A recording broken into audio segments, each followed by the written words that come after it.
Hello, Asheesh sir.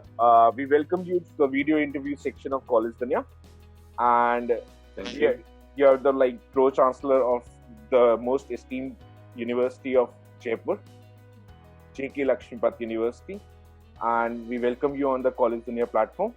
We'll be asking you certain questions, and we'll be taking your answers and reach out to the right prospect student who are looking out for the same thought process, same motto which you are going to promote over here right now. Perfect. So, Okay. Thank you. So the first question for you, sir, is your long association in education field throughout your professional career. What are the key factors that keep you connected with the education sector? So, actually my connection with education sector has been in several ways, in many ways.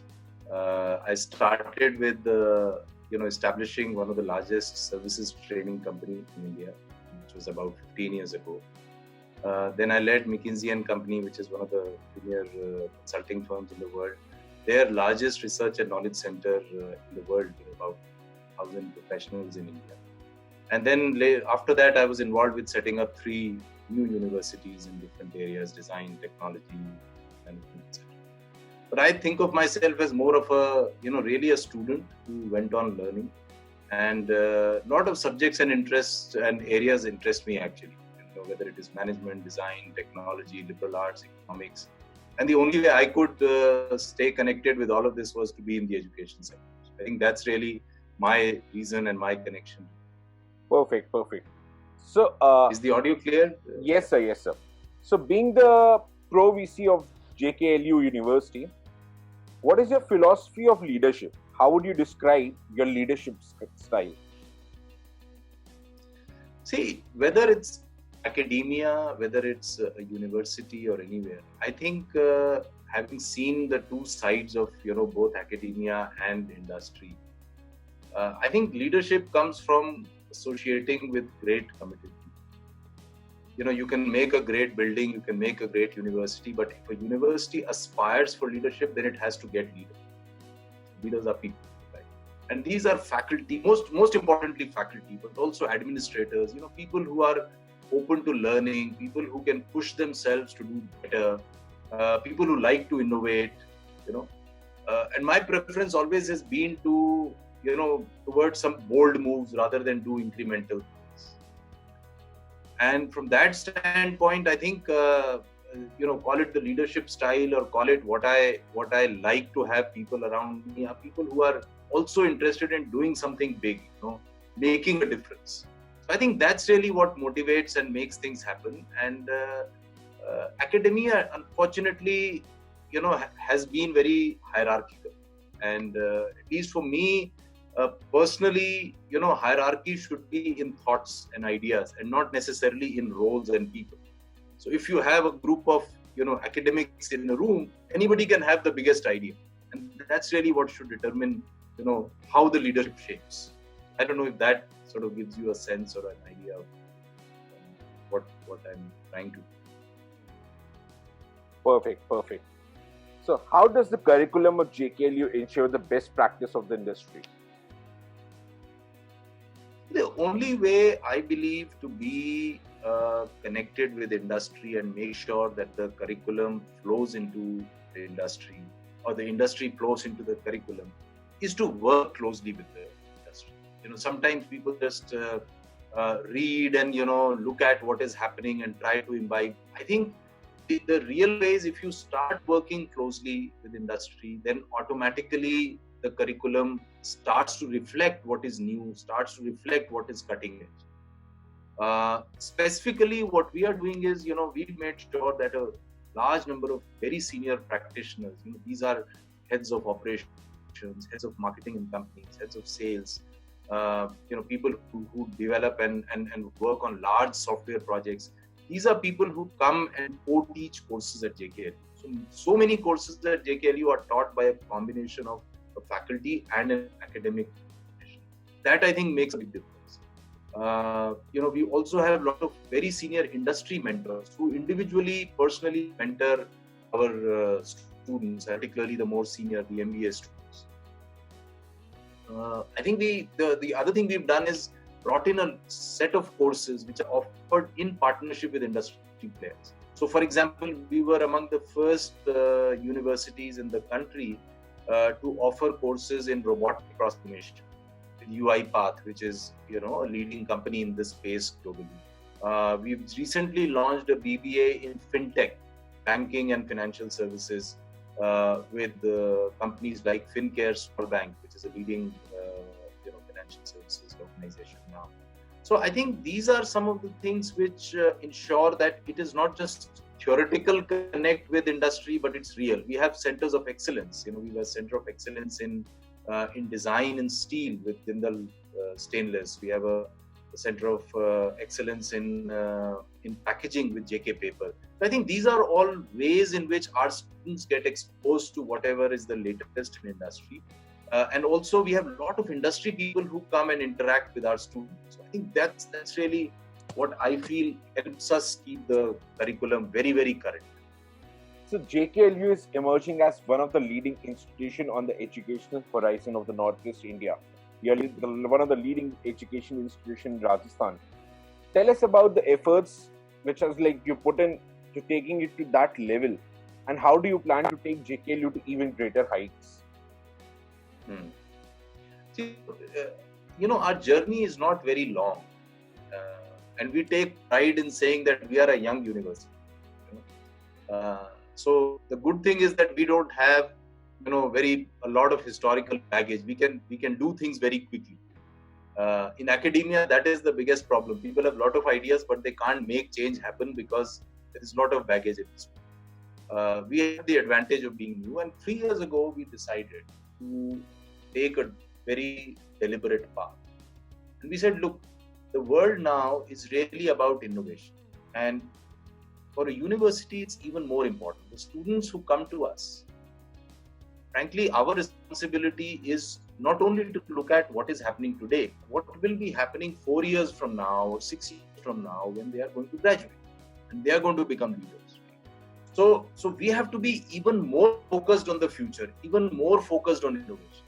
So 3 years ago, we decided and said, look, we are going to build JKLU into one of the most innovative institutions in the country. That's a bold statement. It's not people said, how can you make innovative like that and so on. But that was our strength. And I think over the 3 years, we have shown that you can actually do very significant innovation in a place like JKLU. So I'll give you some ideas. We've completely reimagined our programs. This year, we are introducing 56 new programs. Right? So, and the reason is that the world around us is changing. Now, doing a BTech in computer science, people say, okay, what's great about it? Or a BTech in mechanical engineering, right? There are specialized areas which are emerging. Right? If you want to do data science, do that. If you want to do information security, do that. If you want to do interdisciplinary studies, do that, right? In design, the traditional areas used to be interior design and jewelry design and so on, or fashion design. But the real change which is happening now is in areas like interaction design, interdisciplinary design, product design. So what we have done is brought in courses like that, which are really, really cutting edge, which are bringing in the best from around the world. And students then have a lot of choice. So that's one thing. Reimagined our program. The second is we've reinvented our curriculum. So in each course, whatever we are teaching, every year is different from the previous year. And the pace of that change is now very fast, because if we don't change, so quickly, our curriculum will become outdated, as it has become outdated in so many places, right? So reinventing the curriculum, and not just once, but relentlessly looking at what should we do different, has been the other thing. The third is we have brought new way of teaching.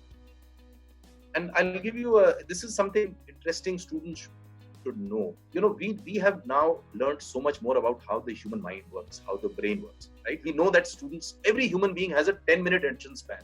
Still, class happen for 2 hours. Why do they happen for 2 hours, right? When we know that after 10 minutes, we know the best way to learn by doing.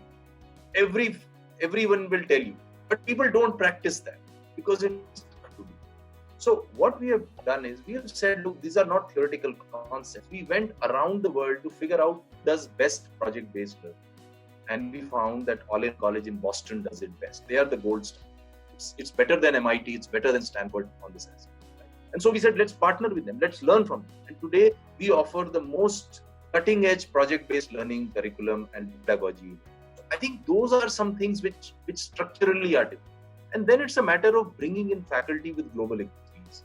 There is no shortcut to it. You can't go to great heights without people who can take you there. Right? So if you have to run, or if you have to do a race in Formula 1, then you need Formula 1 cars and Formula 1 drivers. Right? So that's really what has been the focus of change, you can call, or So, what would you like people to know about JKLU that they may not know right now?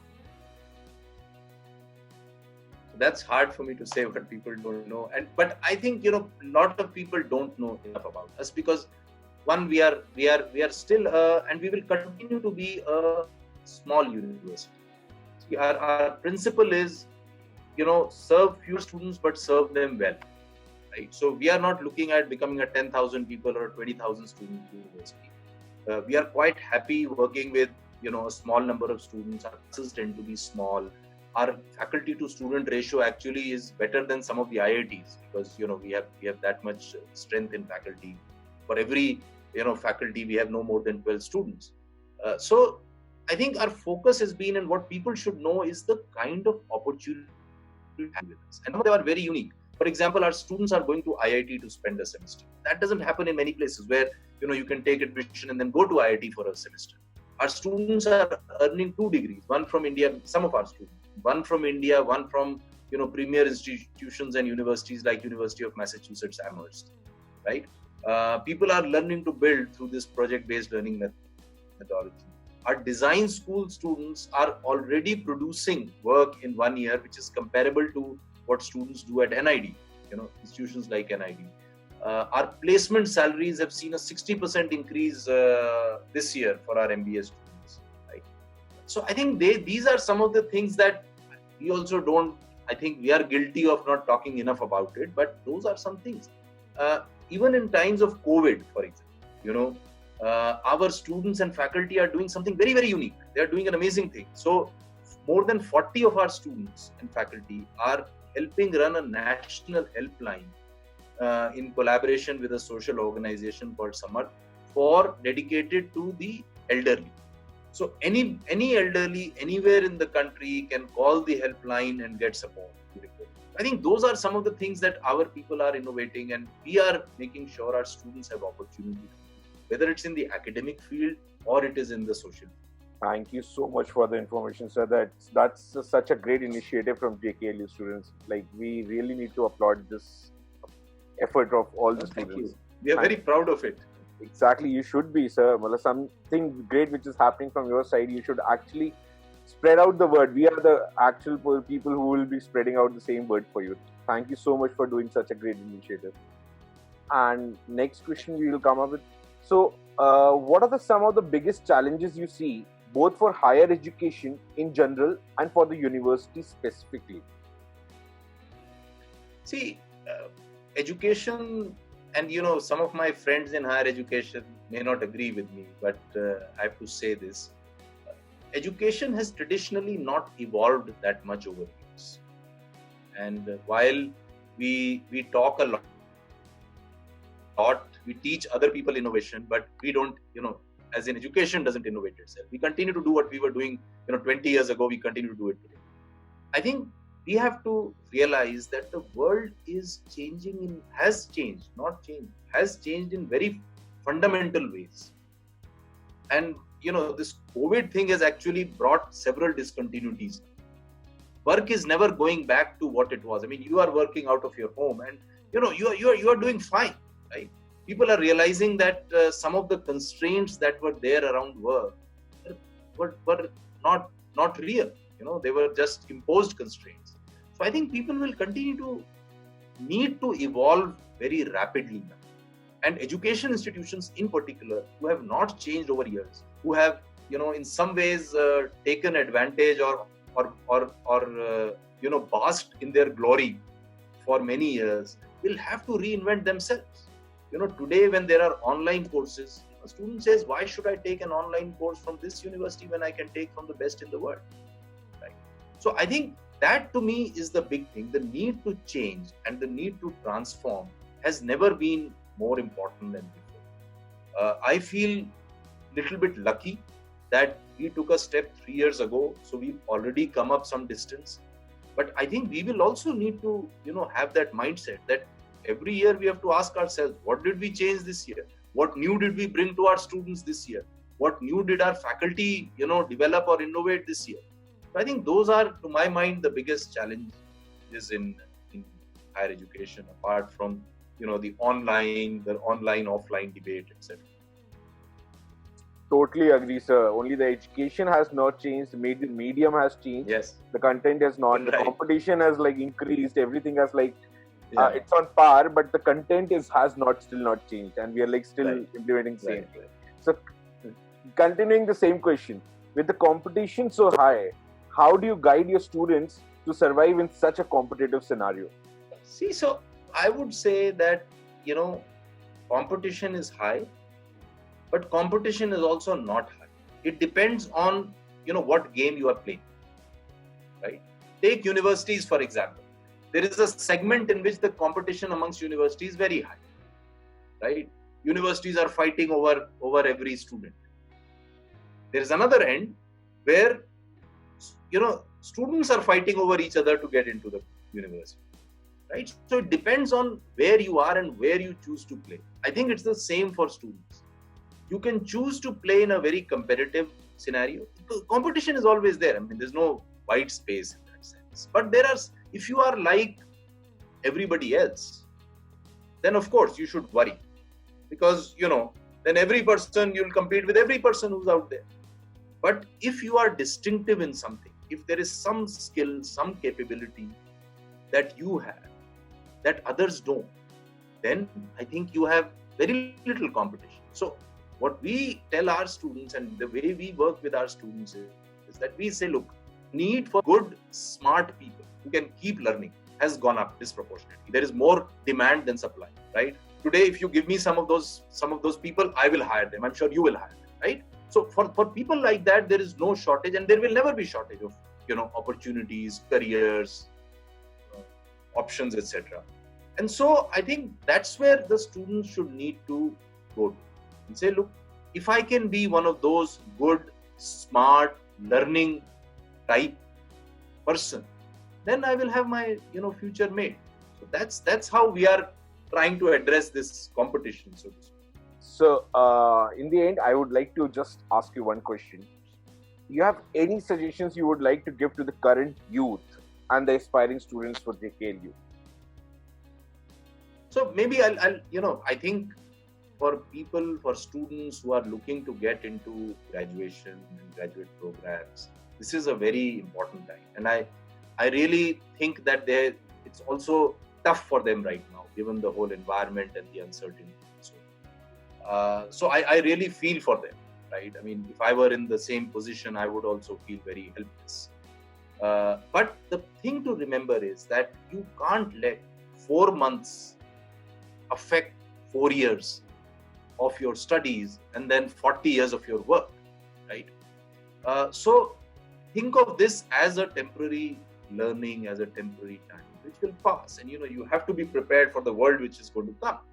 Right? These graduation years are priceless. I think people sometimes underestimate and don't realize what these 4 years or 3 years, whatever graduation you're doing, are worth. These are priceless. And therefore, it's important to find the right place where you spend those 4 years of graduation. My advice to people is look for places which will offer you an opportunity to experiment, which will allow you flexibility, which will give you the opportunity to learn not one but many things. Because when you graduate, it will not be enough to learn only one thing. If you say, look, I only know how to program, I only know how to do even data science, I think it will not be adequate 4 years from now. You should have a multidisciplinary outlook where you have learned several things.